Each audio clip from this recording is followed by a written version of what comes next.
Friends, welcome to our channel. In this video, I will tell you and also show you how you can hide all posts on Facebook. Please, friends, subscribe to our channel. Be sure to write your comments and put likes under this video. And let us get started with you. Open the Facebook app on your device. And then, friends, you'll need to go to your page.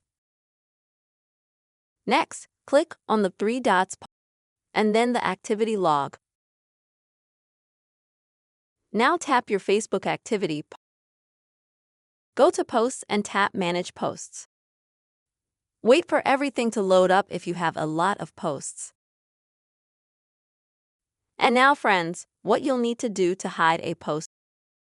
Click on the three dots next to it and then change the audience.